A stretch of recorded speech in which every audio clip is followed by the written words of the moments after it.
Hello. അപ്പം കാണ്ടാര chapter 1 കണ്ടിരിക്കുകയാണ്. പടത്തിൽ ഒന്നാമത്തെ കാര്യം പറയാനുള്ളത്, ഇതിൻ്റെ മലയാളം ഡബ്ബിംഗ് വെർഷൻ ഭയങ്കര ഷോവായിരുന്നു. എസ്പെഷ്യലി ഫസ്റ്റ് ഹാഫിൽ എന്ത് ഡബ്ബിംഗ് ആണ് കാണിച്ച് വച്ചേക്കുന്നതാണ് ആദ്യം തോന്നുന്നത്. തലേ കഴിച്ചിരുന്നു എന്തൊരു ഡൂളാണ് ഡബ്ബിംഗ് എന്ന്. അത്ര ഷോകം ഡബ്ബിംഗ് ആയിരുന്നു ആക്ച്വലി കാണിച്ച് വച്ചിരിക്കുന്നത്.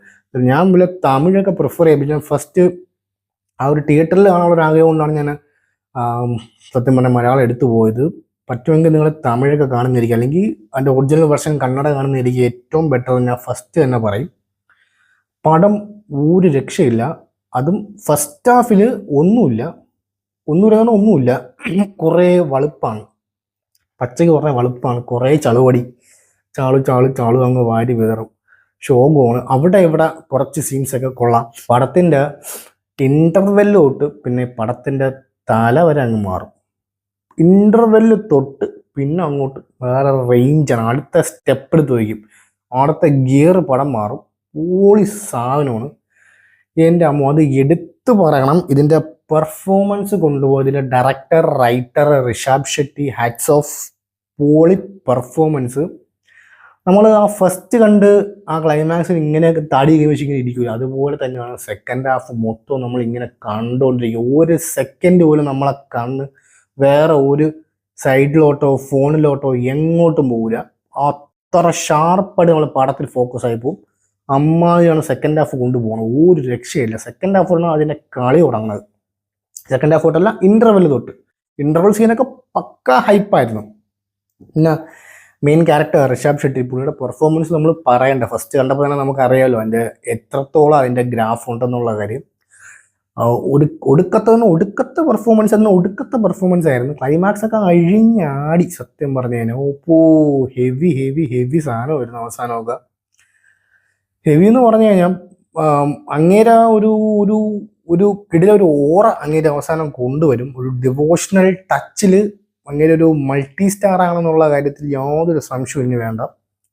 അങ്ങനെ പിടിച്ചു കഴിഞ്ഞാൽ ഒരു സ്റ്റാർ അങ്ങനെ പിടിച്ചു. ഡിവൈൻ സ്റ്റാർ എന്നുള്ള പേരുണ്ടെങ്കിൽ അങ്ങേർക്ക് തന്നെ കൊടുക്കണമെന്ന് ഞാൻ പറയും. പൊളിയായിട്ട് അങ്ങനെ ഇത് കൈകാര്യം ചെയ്തിട്ടുണ്ട്. ക്ലൈമാക്സോടുകൂടി പടം ക്ലൈമാക്സിലേക്ക് എത്തി. നമ്മൾ ഇങ്ങനെ നോക്കുമ്പോൾ എല്ലാവരുടെ മൊബൈൽ ഫോണും ഇങ്ങനെ പൊങ്ങി മുകളിൽ വന്നായിരുന്നു. എല്ലാവരും മിക്കവരുടെ ഫോണും മുകളിലായിരുന്നു, എയറിലായിരുന്നു ആ സമയത്ത്.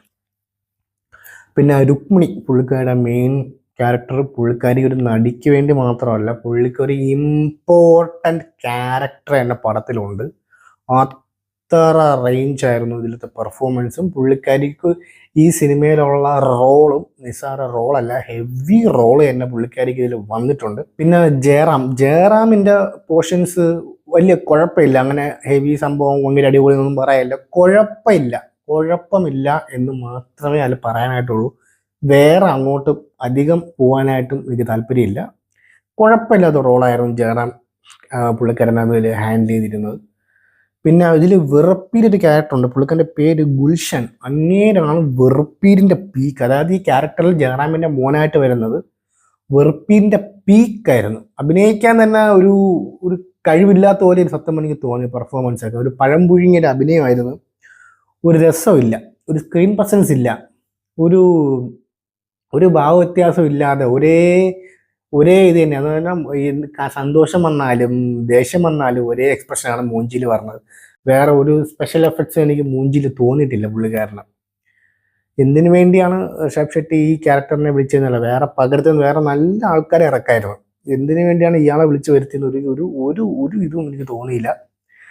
പിന്നെ ഇതിൻ്റെ സെക്കൻഡ് ഹാഫിലേക്ക് തൊട്ട് ഇതിൻ്റെ ഫസ്റ്റ് ഹാഫിൽ കുറച്ച് പാട്ടൊക്കെ വരും, അതൊക്കെ കുറച്ച് വെറുപ്പീരാണ്.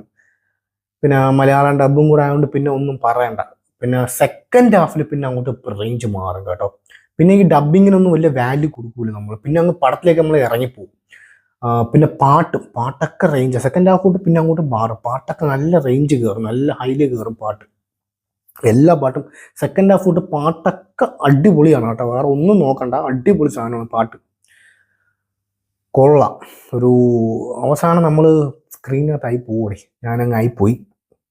ഇതിൻ്റെ മ്യൂസിക് ചെയ്തിരിക്കുന്നത് ബി അജ്നേഷ് ലോക്നാഥ്.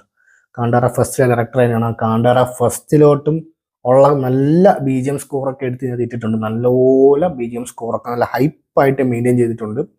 സൗണ്ട് ക്വാളിറ്റിയൊക്കെ മുന്നിൽ നിൽക്കും. നല്ലൊരു തിയേറ്ററിൽ പോയി കണ്ടു കഴിഞ്ഞാൽ നിങ്ങൾക്ക് ആ ഒരു ഫീൽ കിട്ടും. അടിപൊളി തിയേറ്റർ. ഒരു അറ്റ്മോസ്ഫിയറൊക്കെ പോയിരുന്ന് കണ്ടാൽ ജില്ലെന്നിരിക്കും. അത്ര ഹെവിയാ സാധനം വരുന്നു. സൗണ്ട് എഫക്ട്സ് ഒക്കെ പൊളി. പടം മിക്കവാറും എനിക്ക് മിക്കവാറും നാളെ തന്നെ അല്ലെങ്കിൽ ഇന്ന് തന്നെ മിക്കവാറും 100 കോടി ക്ലബിൽ കയറും പടം. അത്രയ്ക്ക് പടം ഉണ്ടേ. സ്റ്റോറി ഇതിൻ്റെ അടുത്തതിൻ്റെ തേർഡ് പാർട്ടും എന്നുള്ള വകയും അതിൽ കാണിക്കുന്നുണ്ട്. ഇതിൻ്റെ സ്റ്റോറി എല്ലാം പ്രിപ്പയർഡാണ്. ആശാൻ്റെ കയ്യിലെല്ലാം ഉണ്ട്. ഋഷാബിൻ്റെ കയ്യിൽ പുള്ളിക്കാരുടെ എല്ലാം പ്രിപ്പയർഡാണ്. ഞങ്ങൾ എടുത്ത് ഡയറക്ഷൻ തുടങ്ങിയാൽ മതി. പിന്നെ ഈ പാഴി ഷൂട്ടിങ്ങിൽ വെച്ച് 3 പേരെ എങ്ങാണ്ടോ മരിച്ചുപോയി. ഭയങ്കര റിസ്ക് ഒക്കെ എലമെൻസ് ഒക്കെ ഉണ്ട്. പക്ഷെ ഇതിൽ ആ ഒരു പണി എടുത്തിട്ടുണ്ട് കേട്ടോ. പടത്തിന് 100 കോടി ആണെങ്കിൽ 100 കോടിക്കുള്ള വക ഈ പടത്തിലുണ്ട്. 1 രൂപ പോലും പുറത്തോ അല്ലെങ്കിൽ വേറൊരു പോക്കറ്റിലോ പോയിട്ടില്ല. കൊടുത്ത പൈസയ്ക്ക് പണിയെടുത്തിട്ടുണ്ട്. അത് ഈ പടത്തിൽ 100% വച്ച് പുലർത്തിയിട്ടുണ്ട്. ഇതിൻ്റെ പ്രൊഡ്യൂസറും ഡയറക്ടറും അടിപൊളിയായിട്ട് മേക്ക് ചെയ്തിട്ടുണ്ട്. 100 കോടിക്കുള്ള വകുപ്പ് ഈ പടത്തിലുണ്ട്. അത് സമ്മതിച്ച് ഞാൻ കൊടുത്ത് അത് ഞാൻ ബഹുമാനിക്കുന്നു. അടിപൊളിയായിട്ട് തന്നെ ആ 100 കോടിക്ക് പടം എടുത്ത് വച്ചിട്ടുണ്ട്. നിങ്ങൾ തിയേറ്ററിൽ പോയി കാണാം. അടിപൊളി എക്സ്പീരിയൻസ് ആണ്. Go watch in theatres. By.